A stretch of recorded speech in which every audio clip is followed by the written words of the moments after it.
ձեր հանճարեղ քաղաքականության հետևանքով, Ադրբեջանի կողմից, սխալների հետևանքով, Ադրբեջանի կողմից, Արցախի բռնազավթումի հետևանքով,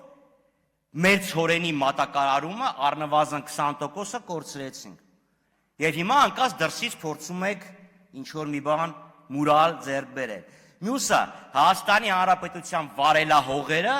40%-ից ավելին 50%-ի չափով չեն մշակվում։ Դրա մասին այդ ուղղությամբ ինչ եք անում, թե քարտուղարը, որ ասում էր ցորեն չկա, բրինձ կուտենք, բրինձ բերեք։ Պետք է բոլոր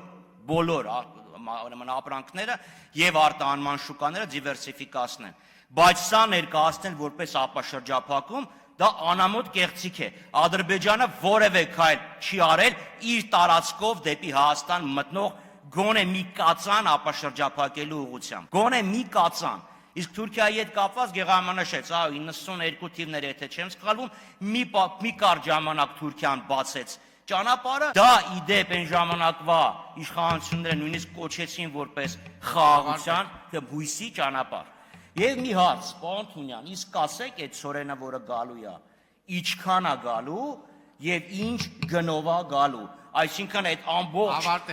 հազարավոր տոննաների մեջ կարող է անկարծես մի բուր մեկը լցնի գրպանը գա, ասի դե տես